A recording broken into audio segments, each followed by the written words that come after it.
Welcome to the Confessions of a Group X Instructor podcast. For group exercise junkies and enthusiastic classgoers, we'll explore and uncover authentic, thought-provoking, and heartwarming industry education and inspiration from entertaining, badass fitness pros. And now your host, creator of Warrior Rhythm, Warrior Strength, Warrior Combat, Warrior Revolution, and Warrior Kids Group fitness brands, Ellen DeWord. Here we grow.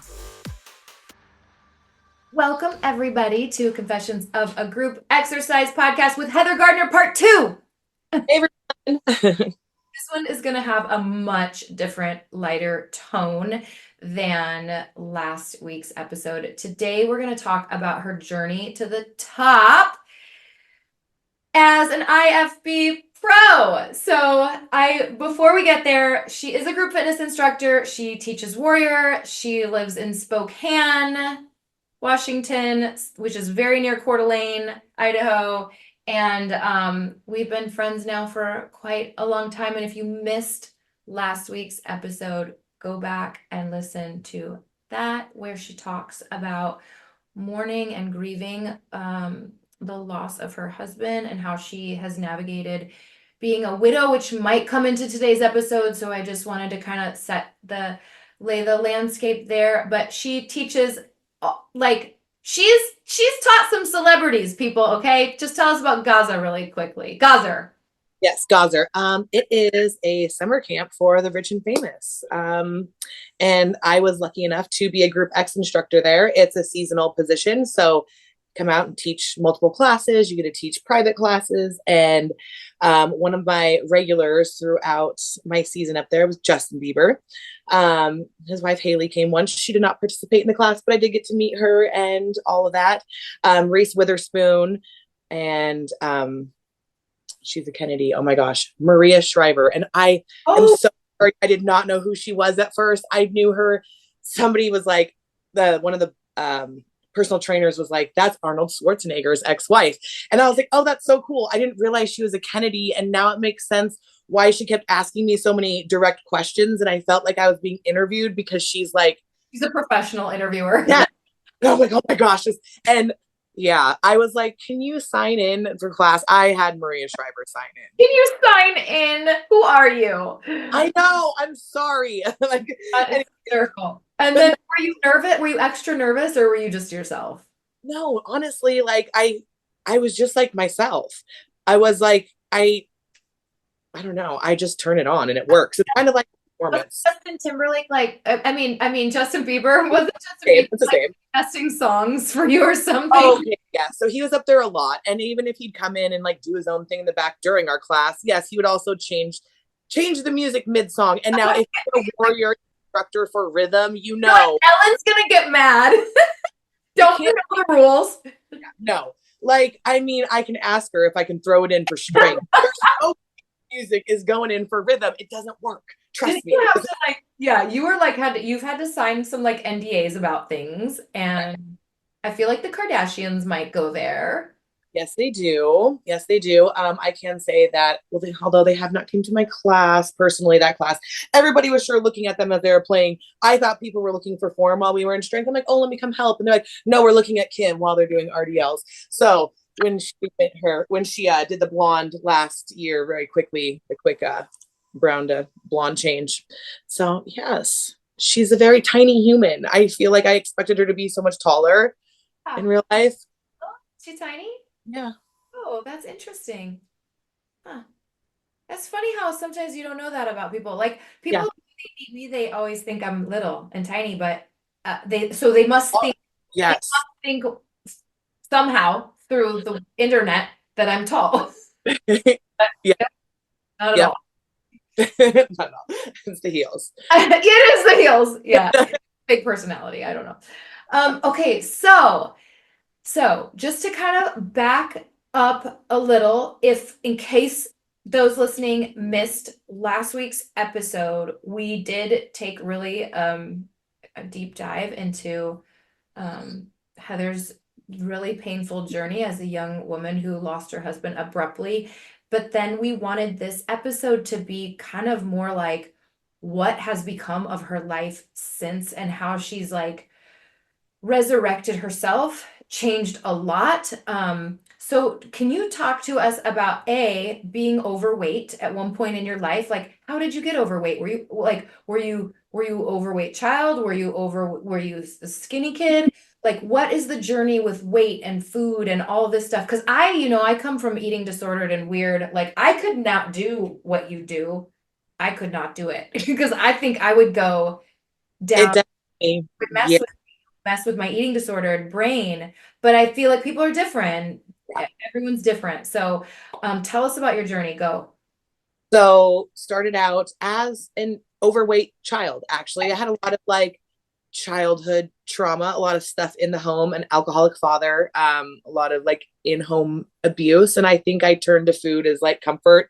And also I was like kind of fending for myself. So when you're a kid and you can eat what you want, you eat, the junk food, things like that. So it wasn't until I was like in high school that I kind of Billy Blanks, Tybo.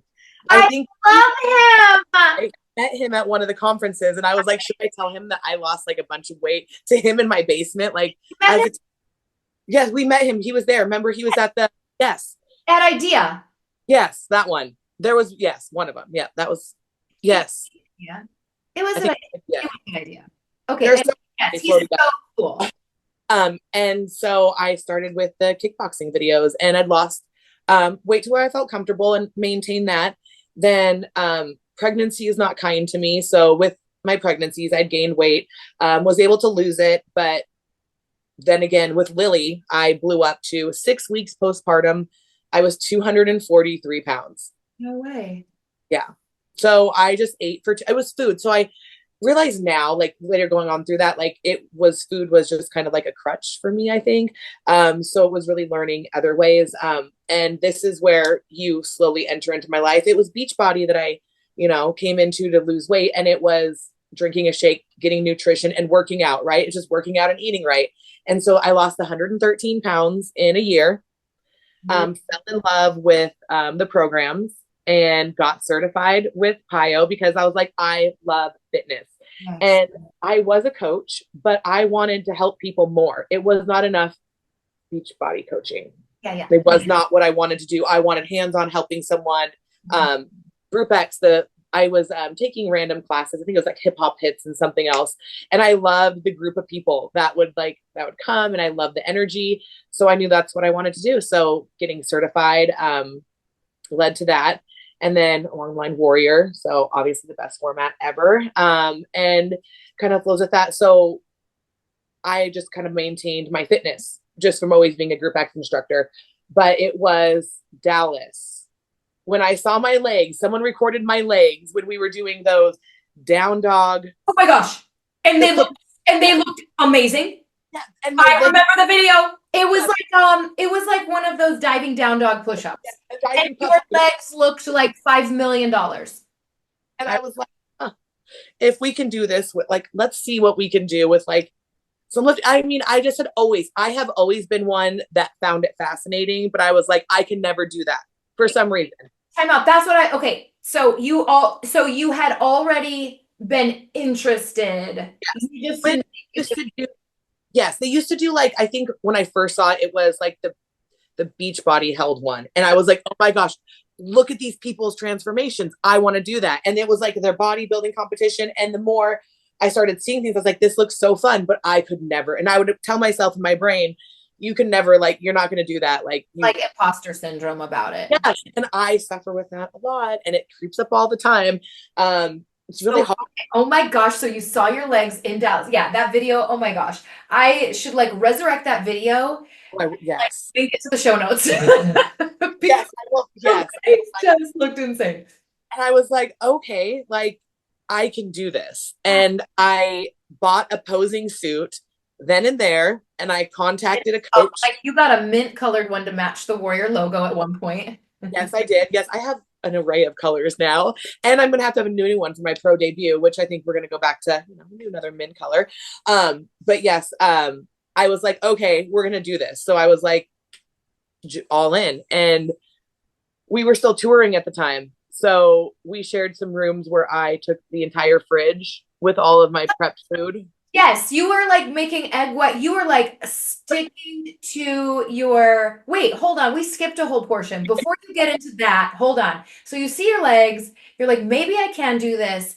Then what? Then were you like, okay, wait, I have two questions. One, what was step one? Finding a coach? Yes. And so I had kind of messaged some people that I knew that already did bodybuilding just from like networking and stuff. And I was like, who's your coach? Who's your coach? Like really newbie, right? So I kind of just went with one, signed up, and I just committed. I'm like, I'm going to do this. And I committed to a show that I thought I was going to do. It changed a couple times, but I was like, I'm going to do this. And so just ran with it. But then I was like, I just started the training. So it was bodybuilding is just a lot of the same things over and over again every day, day in and day out. So we just started building from that point. Wait, hold on. Sorry, I don't mean to interrupt you so badly, but like I am pretty ignorant about this. And by the way, the reason we're doing this episode is because I honestly think there is a decent amount of group fitness instructors and personal trainers, fitness professionals like Heather that like are interested in the life or that might want to consider doing it. And so we're here today for you. Yes. And if you're not interested, stay tuned anyway, just because it's interesting. Because like, Yeah. I think it's interesting. So one of the things that I want you to explain is the differences. Because before you started training and getting taking this Yeah. like I know there's the different styles, and you picked a specific style. So what are the types? Okay. So as I was like bodybuilding, as a female bodybuilder, you have four categories, right? You have four: bikini, wellness, figure, physique, bodybuilding. That's five. So that's five. That's why I had to count them all out. So that's five. There's five. There's five as a female bodybuilder that you can do. So bikini is X frame, Okay. kind of an hourglass. So you have shoulder caps. So you want full muscle, but not like striated. You want to have bubbly muscle, but you don't see like, oh wow, they're like, overly muscular. Glutes, but the most importantly, it's like you can define them as so it's like an X. So really hourglass, tiny waist. And that's kind of like an entry level where a lot of people can diet down and be into that because it's not as much muscle structure building. But you also do have to have, I kind of X myself out of that because I don't have the X frame. So my body type, I have broader shoulders. So I initially thought I was going to go into figure. So figure is a more dominant upper half. So think about a triangle with a point down. So more broader shoulders, less developed lower body, but the conditioning is a lot more. The conditioning. So you're going to get leaner. So you have to have less body fat in figure than you would with bikini. And in between these two divisions, you have wellness. Now, wellness, which is what I am, wellness pro, is a lower body dominant. So I would be the triangle. My lower half is more dominant. Okay, upside down triangle. Yes. So I'm going to have a more developed lower body. So my glutes, my hamstrings, my quads, my calves, all more developed than and overpowering my upper body. Huh. So I have actually stopped training upper body. I have not trained my upper body since. Your upper body is naturally ripped, I feel like. Yes. And so like I haven't trained besides just doing, and I do like little weights in class because I got yeah, so I can't just to try to bring my upper body down because I did switch coaches at one point in time and it was the best thing ever. But yeah, my upper body was too. I feel like you maybe fired your first coach or something. Yes. Oh my gosh, you helped me with that. I was like, you're like. I know. That's because I can be like a big boss. Like I say I have like hairy balls. I'm like, fire her. Yes, I did. I did. I remember why, because you like. We were traveling. I can't remember. Were we in workout? Like I only had Chicago. Who knows where we were? Yeah. And you were like, you had. So anyway, she's on the conference circuit with me. Like we're on stage. We're doing this. She doesn't have like all day to figure things out. She would have a very narrow window of time to get her workout in. And she also needed to know how to do like the meals and stuff like that. You know, you were like cooking egg whites at like 1:00 in the morning on the little stove in the hotel room. But anyway, you did take over the whole fridge. I don't even know how, but you took over the whole fridge. But Yes, she wasn't responding to you, and you're like, I have to go work out. I'm trying to get this done, and I have to go, and she wasn't responding, and I was And like, she cost 3 times more than any coach I've ever had.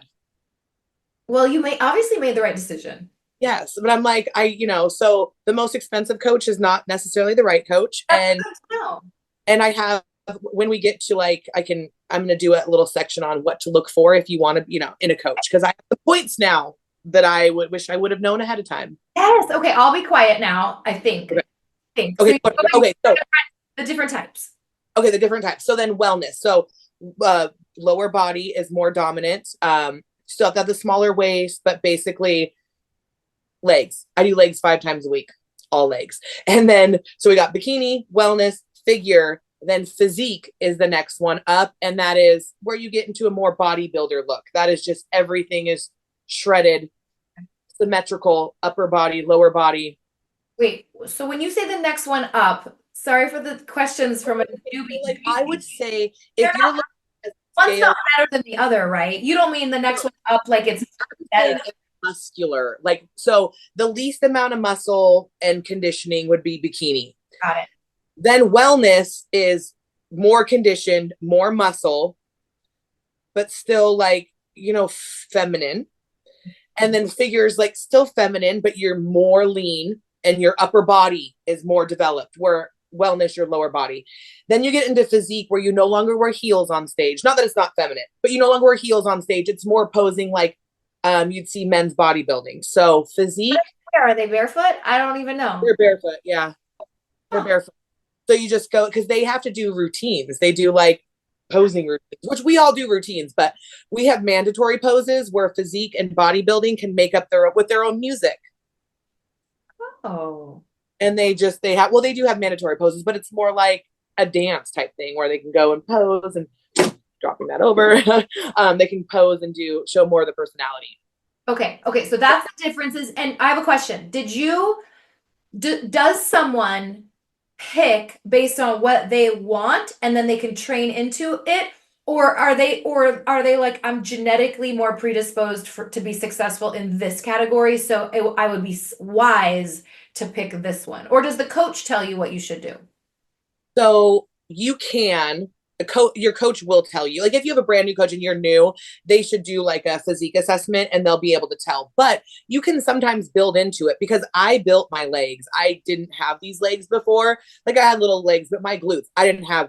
I'm from like the 2000 era where cardio took my ass. Like I have no rear end. I had no glutes. I just had cardioed it off. Build.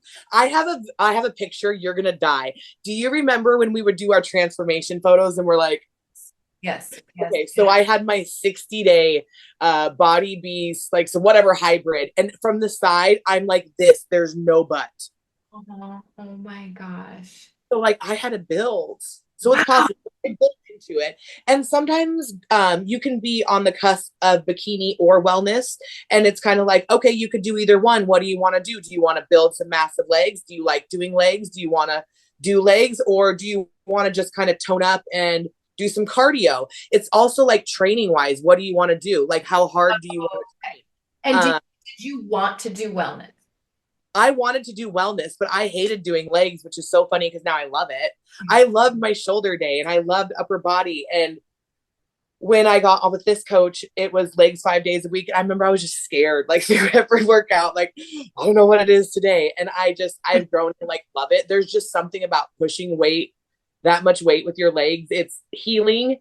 And I don't know. It's just like, look, I can do that. I don't know. It's just something about it. Plus it's like, has to be so satisfying for you because you were able to build something that you thought you didn't have, like yes. an area of weakness, because you were so upper body honed on your upper body. I mean, obviously you were on your lower body too, hence the video that inspired you to do this. But yeah, that's really cool. Okay, so then what? Okay, so you pick a category. Yes, pick a coach, started training.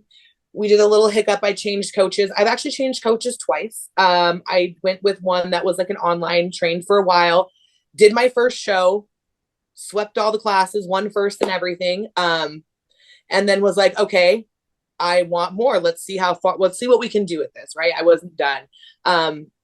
I kind of just graduated from where I wanted to be and just went with another coach, someone who was local that could keep eyes on me. And it kind of catapulted. We started training like, professional athlete. We're just going all the way. I went even harder in, and we did a run for my pro card. So in June, I went to Boise and competed. It wasn't even a show that was on my radar. My coach, I went for a check-in. I wasn't supposed to be at a show for like another month. Like I had just gotten back from Florida with my kids. Meanwhile, I'm prepping this whole time while we're traveling with all their shows. I'm, prepping and doing everything. So I was just in Florida for 2 weeks for them. Because hold on, you have to remember that not every, I'm the perfect person because I know so little. So when you say prepping, do you mean meal prep? Okay, no, prepping. Okay, so in bodybuilding, there's 2 different phases. Okay. Off season, and prep. Okay. So off season is you're building and you're reversing to a calorie level that you can grow. Prep is where you start dieting and the calories go down and the cardio goes up. So you prep into a show. So I had like a 20-week prep that I was supposed to do. So we had been prepping. Now I had gotten, a little bit larger in my off season. I enjoyed lots of things. So I was like prepping. I didn't think I was ready.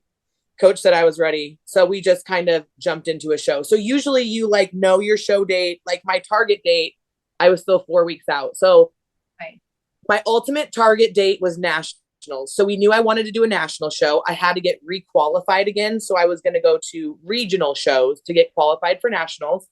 Hold on. That's the stuff that they need to know. So you have to get qualified for national. Okay. So there's a process. Yes, you can go to a regional show, any NPC. So an amateur is NPC, the National Physique Committee. Yes. And then when you're a pro, it's IFBB.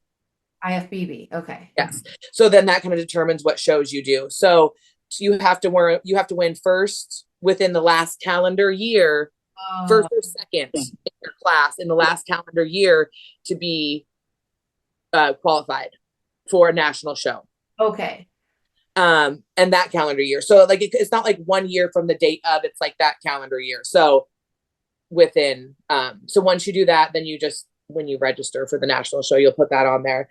So we just did a warm-up show, I guess. I kind of jumped into one and I took overall and won the whole thing. And it was like the best thing ever. So I was like, okay, I love this even more. And can I tell you just a little side note, shooting videos with you has trained me for it because I'm in Disneyland. Even when I'm like shaking, smiling, or like shaking on stage, I can hold a smile and everything else.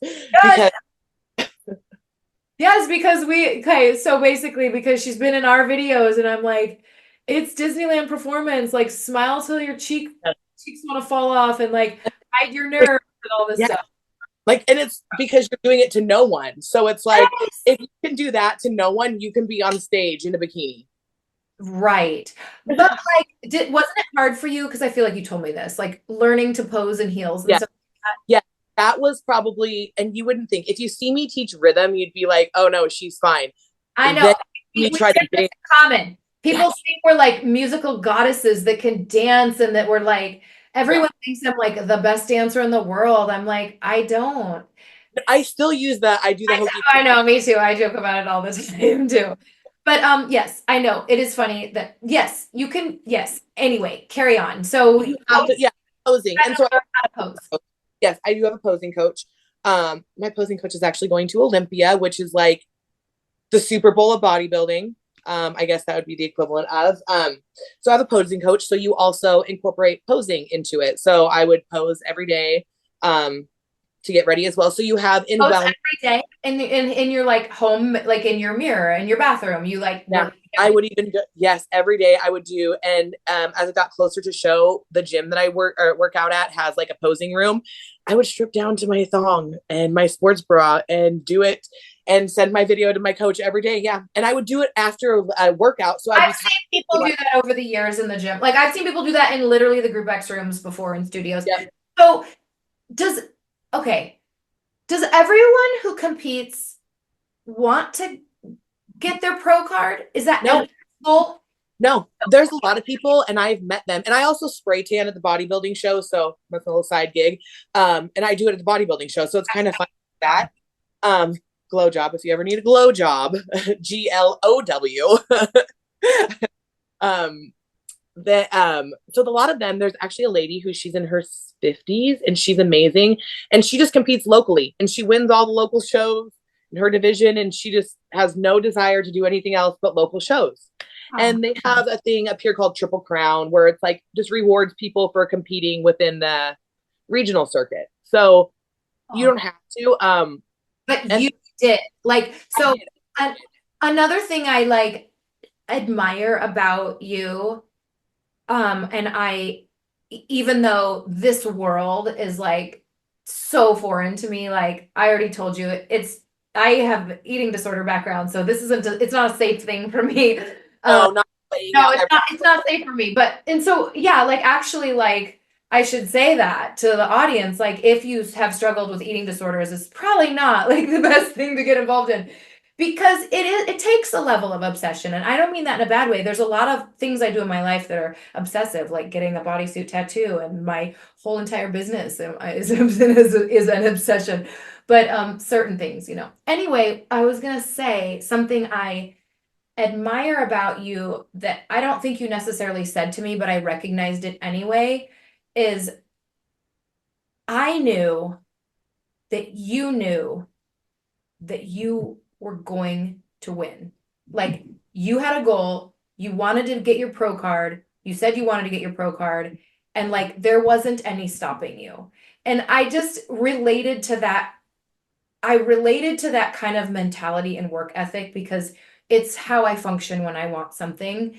There is a just ferocious work ethic that will surround, and a mindset of like, I will have it, I will get it, I will win. And I think you have to succeed. So anyway, I recognize that in you. And again, to spin back to what we talked about last week, I'm sure that having something to focus on, going through the grief and loss of your husband, I'm sure like there's so many worse things you could have been doing with your life than having a goal and a drive and a focus and a discipline and a regimented thing. And I think you were actually starting to say that when I backed you up and started to ask you about the different divisions. You were starting to say something about how it being regimented, or what were you going to go say about that? Well, the routine, the regimentation of it was one of the things. Like bodybuilding, Group X like saved me. Like, I mean, I was going down a dark path, decided to like do everything that was, we kind of talked on the other episode about that, right? Warrior opened up all these doors. So as I was opening them and finding my new place and what I really loved, bodybuilding was something that like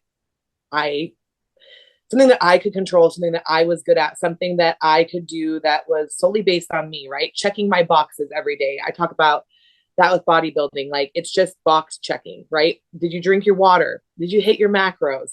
Did you get your lift in? Did you get your cardio? Did you rest enough? Did you do your foam rolling? Like it's literally the most basic things, but there it is. Did you do those? And it is taking care of your body, even though it can be.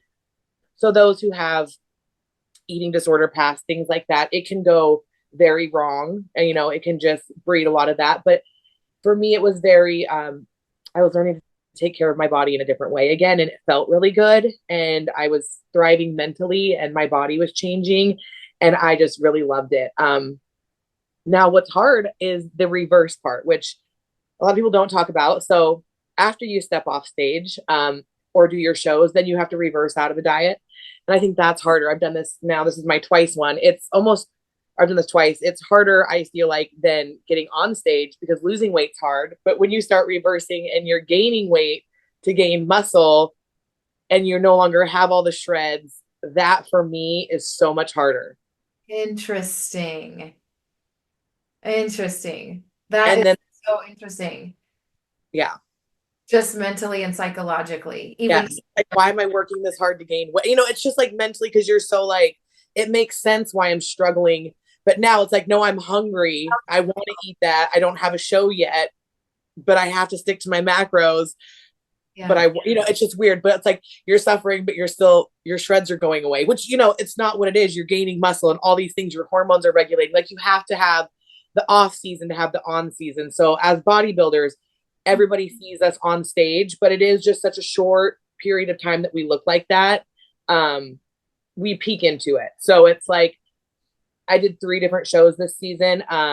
Boise, and then a couple weeks later, I did the Tangi Classic, and then I went into nationals. And so you get feedback from the judges each time. You do? The judges. So you get feedback? Yep, Like give yep. you Oh like yeah. even when you like win, even when you win, do they have Oh yeah, bodybuilding is never like no one's ever perfect. So they tell you. So my first show, you go and you meet all the judges, and they tell you what you can improve on. They're like, come in leaner, XYZ, which again, my first show this season, I just kind of jumped in. Let's see, I signed up on a Tuesday, show was on Saturday. So I didn't really like peek into it as I did the other shows. So I come in leaner, which I still won overall. So that was good. I came in leaner the next show. And they're like, don't lose your fullness. So I wasn't as full as I could have been, the muscle wise. So when I say full, how bodybuilding works is normally in a peak, you're going to deplete all your carb. So you're going to look flat. You're going to look flat, flat, flat. Your muscles are going to look flat. You've probably not had carbs or a lot of carbs for you. It depends. Each person's different. The lowest my carbs ever got was like 100 for like a week. Before that was like 170. So I never got super low. I know some people really do. But that's just for very briefly, and you're working out. So your body's depleted. And then peak week, you start adding carbs back in and water loading. So your muscles kind of plump up. Oh yeah. And then you kind of cut water right before, just a little bit. You just cut back a little bit of water right before show day. And then day of, your muscle, your skin's tight to your muscles are full. So it gives that appearance which is why you look so amazing on stage, because you've been manipulating things all week to feed your muscles. Such a science. Yes. And you also stop doing cardio so that the inflammation goes down in your legs. And then all these things that and it's crazy. So I nerd out on the science now. I think it's like the funnest thing. But it's kind of like learning my body to different foods that digest well, because you don't want to bloat. You want the carbs to travel through, all different things. So, okay, you know how you were saying that being on camera on Warrior and everything and on stage helped you with being up on stage and all that and posing and everything. And then you were just talking about how coming out of the show and doing the building phase again, that's hard and challenging. Are you at a point now where I guess I'm almost comparing it to an instructor teaching a new format? I'll just tell you this right now. I'm teaching Warrior Rhythm Roots, our seniors class, the first one on Friday, the first one in a gym on Friday. And I'm nervous, it's my first time teaching it. I taught it virtually to in-house internally to our instructors last week.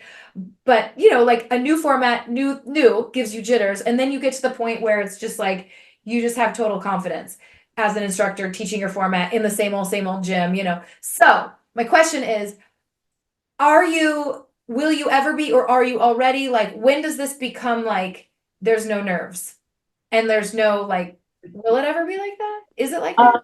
It's so weird. I feel like at nationals, I was like, oh, weird. I am not nervous, right? I'm not nervous. And then it's right as you're lined up on stage and you're there's all the lights and you can see the people and the announcer calls your number. And it's that's when it hits. And I get this adrenaline rush. And then it's okay, don't slip. Don't because you're in your heels. That's the worst thing ever. I'm afraid I'm going to misstep in my heels or something. And then you have to, so I am so a stage presence. So I'm looking at the judges. Meanwhile, I know that I have to get to this X that's in the middle, but I can't look down because that shows that you don't have confidence. Yes. So it's I got to look out. So it's just, but I don't know, maybe I thrive under that. I think it takes a certain thrive. There are some girls that, there are people that just do it, that kind of shake a little bit, that don't, enjoy it. But I think it goes away. I always tell the girls I'm lined up with, I'm just rock it. Just go out there you own the place, and that's all that matters. I have a question, because I always see you in the middle and you always win. Do they always winner in the middle, or is it a coincidence? So no, they do. So in pre-judging, so your day starts out show day, usually early in the morning. the first half of the day is prejudging. So you'll come out with all the girls in your height class. So in wellness open, they divide you by height. I'm usually like in C. So they divide you, and then you'll come out and they line you all up and you will all do comparisons. So they have you do your front pose and then they say side pose and then you'll do your back pose because they're all the divisions have different poses and then they'll just line you up. Well, then they'll move you whoever they want to the middle usually. And so, yeah, if you're in the middle and then. Oh, it hasn't been announced yet, but at that point, do you know? Yeah, you pretty much know. They always tell you like, yeah, you pretty much know, because they're comparing everybody. So first and second usually split middle, and then they compare everybody else to those two. And if it's big classes, they'll split them off in groups. So when I went for my pro card, I competed against 16 other girls in my class, and I was so scared because I'm like, there's so many of them here. Oh my gosh. Everybody looks phenomenal because all these people have been first or second, and it was in Pittsburgh. So it's like all the best. Oh, from around the United States. Well, actually, it's anyone because we had someone from Mexico come up. So does your pro card ever expire or does it last forever and ever? Amen. I have to compete within 2 years. Okay. And you just renew it every year. Yeah. So I'm currently active in the pro league. My pro debut will be in Miami the first weekend of June. It's the Miami Muscle Beach. So I will be competing there as my pro debut. And then I'm going to go to Tacoma, Washington for the Tangi. Tangi has an IFBB show, wellness pro show there. And then we're hoping that I can get an Olympia qualification at some point. It's going to happen. It's going to happen because you are determined. Like you're, that's how you are. So I can't wait to text you when it happens. I know what I remember you texted me after I won and I'm like, do you remember we were sitting on the bed eating after I had the stomach flu and I texted and I'm like, can I please eat something? And then we ordered like Thai and cookies. Died when you almost literally died because you were so sick. Oh, that was so scary. I was like, Sarah was there, Sarah Wareham, and she's like, I'm like, hey, do we need to take her to the ER? You were so sick. Okay, carry on. Oh, yeah, no, that's. We had team dinner. We had team dinner, me and you. In styrofoam with plastic forks, sitting in the bed in our pajamas. Team dinner was just us. Oh, we made a great situation out of it. Yes, I took the fridge the entire time and turned our bathroom into a kitchen. And that's what you have to do on prep. Yes. And I didn't go to team dinners. I did cardio. That's right. So talk about that. Talk about, before we wrap, I want to know, like, how do you teach fitness classes while doing this? And is there points where you can't? Yes. And this is what I'm just gonna say, Warrior's like so great. Rhythm and strength, both the formats that I teach all the time. Strength is amazing when you're on prep because there was a point where I coached them through it. They knew I was on prep. Yep. And I said, the moves, we're not getting, it was a class that they knew. And I would show it without weights. Sometimes I'm like, imagine I had little weights in my hands and they were fine. And rhythm, I can do without weights. And the stretch provided something that I so needed. That makes sense to me. Okay. And coach said I could count that as cardio. So if you wanted to track it and your coach said you could, then that's an option. But you didn't. I just did my extra cardio on top, but I used that. I didn't do a ton of cardio until the end. I also mentally really like my morning just check out where I just listen to podcasts and just go. Okay, so let me recap. So if someone was interested in getting involved, they don't have to have aspirations of being a pro, but they can. No. They don't need to have imposter syndrome. No. They can do it, right? Yeah. And anyone can. There are classes for masters, 35, 40, 45, 50. I know women that started competing in their 60s that went pro. Like any age, there's so many transformation stories. I know a lot of people that just do it because it's a bucket list. They want to do it because they want to see if they can try. I know a lot of people similar with races. Like some people just need to have like a competition, like something to train for, something to look forward to, whether it's a 5K or a marathon. They need that thing on the calendar to be like looking forward to and to hold them accountable. And it's like so great and enriching in their lives. So I can see how this could be like that for someone too. It really is. I mean, getting up in a sparkly bikini with your hair and makeup done is kind of fun. Funner. I mean, and you get, trophies and crowns and Okay, so A, shelf the imposter syndrome. Here I am like coming up with the tips and I don't know. I love that. I love it. No, but that's a true one because I even battle that now. And I wish someone told me about imposter syndrome before, like, now it's like more talked about it and stuff. And I'm like, oh my gosh, I've been suffering for so long thinking I'm the only one and not talking about it. Like, People do. Okay, so like if someone is, let's say they're generally fit, because we're talking to fitness professionals for the most part on this podcast, unless they're just like hitching on to listen, that's fine too. You can come on in. But fitness pros, let's just assume they're generally fit. We're not saying they have to be like super lean or some any kind of like perfect shape to be an awesome instructor, but if they're generally fit, how long would it take them to be ready for a show? so coaches usually prep you for 24 and 12 to 24 weeks. So depending on your physical, your muscle maturity, what your muscle looks like, how much weight you have, body fat to lose, would determine how long your prep would be. So usually 16 weeks is kind of standard. So you'd be in diet phase for 16 weeks. So if you already have a good muscle on you, 16 weeks. If you want to try out bikini, I see anyone who's like any of the fitness pros, like most women that would work in our field, could do a 12-week and jump into bikini and see if they like it. If you have legs, because you've always worked legs, there's some people that are just like built naturally. Either one, jump into it. Like 16-ish weeks, which is not terribly long. I feel like it goes by really quickly. That's another thing. It goes by in a blink of an eye. Okay. So then they pick a coach. Yes. And then the coach help them find a posing coach, or do they also have that goes together? Yeah, usually they do. I mean, you can work with anyone, but every coach I've had, either like they have a select few that they work with, that they know and they like their style, but just kind of doing your research. And if anyone wants to reach out to me, I love this. And I also will be offering posing sessions soon. So that's coming. Oh my gosh, really? Yes. That's so cool. I love your little entrepreneurial heart. Yes. I've been helping the ladies already. So I'm like, why don't I do this? I love posing. Have you ever thought about coaching people? Like, I mean, coaching. I have 2 people right now that I'm taking through prep. And if all goes well, I am taking lifestyle clients now, but if all goes well through a prep, with these 2 ladies, they're going at, the end of September and the beginning of October, their shows, however they go. And then I will be able to start, coaching people because I love this. Gosh, that's exciting.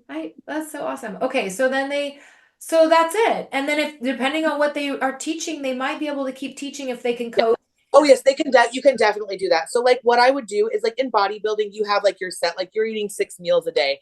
You kind of start learning your body. What I would do is on my, if I'm teaching I only lift 5 days a week. So if I'm teaching 2 classes in a day, that's going to be my rest day from lifting because I have 2 classes. Now I have lifted before with 2 classes, but it's just not ideal. If you have to do it, you can, but I just work my week around my class schedule and also my food. So I'll know, okay, I don't really need carbs here. I'm going to save them for right before I go teach so that I have a little more energy. And it's just learning your energy slumps, and like how to fuel your body just to feel good. And I would just do that with a little extra carb just to make sure I had like energy because your energy starts to go. But also teaching, once you start going, the energy from the group just. Exactly. But yeah, you can just coach through strength. Just teach all strength through, Exactly. We're doing. Okay, so did I leave anything out in terms of tips on how to get started? Yeah, just commit, do it. And then while you're in it, it's just checking the boxes. Okay. Just checking the boxes. And bodybuilding is like, it's boring until the end and then it's really fun. I mean, it's just kind of like consistency. But I feel like if you're someone who thrives in that, it's like the best thing ever. You go to bed early. I love that. And it's just it's great. Yeah, the discipline is attractive.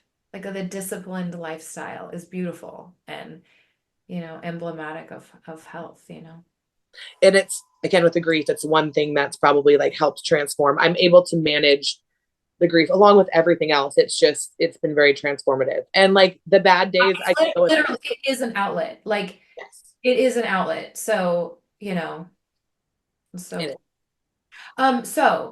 we do need another confession. Do you have Ooh. related? Did you think of Yes, this? I do. And this actually just happened recently. My name is Heather, and I have a confession that I ate an entire bottle of Trader Joe's dill pickle mustard on prep like maybe 9 weeks ago. What? It's so good. I also have a stash of like a dozen bottles of it in case it ever goes away. Dill pickle mustard? Yes, and there's nothing in it. So I'm like, oh yeah, I can eat this because I'm on prep. But then I ended up just putting so much of it on everything. I ate the entire bottle in a day. Like actual, like it's actually mustard. Yes. Oh yeah. Do you have Trader Joe's? Yes, you Yes, do. yes. Oh, I'm gonna show you a picture of this stuff. It is the dill pickle mustard. And it just has like a little bit of dill pickle in it. And you were probably starving. Yes. And so it tasted like the best thing ever. You were allowed. Oh, Those oh. are the ones I bought not so long ago. They're little. They're little bottles. They look little. They're not little. 9 ounces. They're, 9 ounces you of could mustard. not even put one. You couldn't even travel with one in your carry-on. But when I would travel, okay, little hack if you're on prep, the little containers that you put shampoo in, put your sauces in there. Oh. And then you can put your sauces on your food because I'd have to travel with my food in my little pack so then I could have my sauces. Oh my God. Multiples with that dill pickle in it to Pittsburgh. I mean, it may have been more like I know for That's sure. an amazing confession. Never again, nor has anyone ever confessed to eating an entire bottle of mustard. That is like, that is amazing. Uh, I thought you were gonna be like, as you were building that up, I thought you were gonna be like a whole thing of like crumble cookie or like. I mean, okay, post show. Yeah. No, I didn't eat an entire thing. After I won my pro card, there wasn't a lot of great food in Pittsburgh, so we came home and I went to Wolf Lodge and had an amazing steak, and then just kept, Was that a thing when you're done with your show? Do you just like go eat a burger and French fries, or does that Yeah. make? I mean, yes, I usually do, and I'll stop. So I kind of know like where my point is. Like I can eat a burger and fries and I'll be done, and like a couple bites of a cookie, and I just have to step away because if I eat more, I will be sick. And it's like not like I can't vomit because maybe that would make me feel better. It just sits in my stomach and I know it feels bad. There's been a couple times since I got this last off season where your hunger cues are really messed up and you just feel hungry all the time. So my free meals, I have to structure them a lot more now because I would just keep eating things or a couple things here. And it's like, okay, you need to rein it back. I know there is, or I've heard there's like a science to the unwinding also. Yeah, the reverse. So you slowly increase calories, slowly decrease cardio. Okay. And your body is most primed to gain muscle in your reverse phase, but you have to do it slowly. So it takes 9 weeks to reverse. And I kind of messed up a couple weeks, didn't do it perfectly. So mine will go a couple weeks longer because you have to like slowly build it back. I'm glad you mentioned that. So like there is room in this lifestyle for like, oh yeah. And off season, like I'm just really hard on myself because like I know I have to. I mean, you could, and especially in your off season, you can enjoy things. And like I get an untracked meal. Even in prep, I got one reasonable untracked meal a week. Good. Up until my second shows. So I had one on Saturday and competed on that Saturday of my first show. And then I would get after I competed, I would get to eat. And you get pretty fed show day. So I was never, I mean, I guess the hunger is a different kind of hunger because it's like, I don't know, food is fuel at that point. I feel like you just kind of get used to it. I never like was super low. I know there's people that get really low. Yeah. But I think the reverse is the hardest part. I feel more hungrier in my reverse than I did in prep. And I don't know if it's because I can eat now and it's like willpower versus like, yeah, before. Yeah, like the psychology to it. Maybe. Yeah, it's like I'm not in prep. Mm-hmm. So it's like, it's fine. Yeah. But, it's not. So it's just normal things. But also there is a balance, because then when you're in your off season, you need to go out and enjoy things that you normally couldn't with your family, or have bites of things, or that's the time where you get to, I love to cook. So Yeah. Okay, I love it. Best confession ever. Like you ate a bottle of mustard and it was 9 ounces. in a day. Okay. So, where can they find you on social? And if they're interested in, like you said, if they are interested in reaching out specifically for tips, be willing to help them. Definitely. You can find me on Instagram at Heather_Gardner_IFBB Pro. Yay. And then you can also find me on Facebook, Heather Gardner. And yeah. Or you can just like go into my friends list and type in Heather. I'm your blonde counterpart. That's right. That's very, very, very true. And on that note, I will say, after just having podcasted with you right now for almost 2 hours, because we did these 2 episodes back to back, I love you. I'm so proud of you. I'm so proud of you. Everyone is. Everyone that I know who knows you speaks so highly of you. Your name is spoken of well behind your back. And like that's just, I mean, of course the Warriors are that kind of people anyway, but it's really cool. Again, I know these episodes didn't go together like thematically, but in a way they actually, I didn't anticipate it, but they kind of did, because I do think this piece is it's just a part of your grief. It's a part of your healing. It's a part of all of it. And I think everyone is just so proud of you and your kids and what you're doing. And so, I don't know, I speak for our whole community when I say that we love you. Thank you. We love you, and we miss you guys. And I am so thankful for Warrior family and everybody. Well, when you and your kids stop flying all around winning awards, come back to fly around the country with me again, please. Okay. Will do. All right. I love you so much. Okay. Bye, everybody. Thank you for joining in on the Confessions of a Group X Instructor podcast. If you're interested in becoming a Warrior instructor, go to warriorinstructors.com. But if you want more and found this episode amazing, please give us a rating. And with a simple click to subscribe, we'll invite you back to our next episode. So remember, be brave, be bold, be blessed. And above all, listen, learn, love.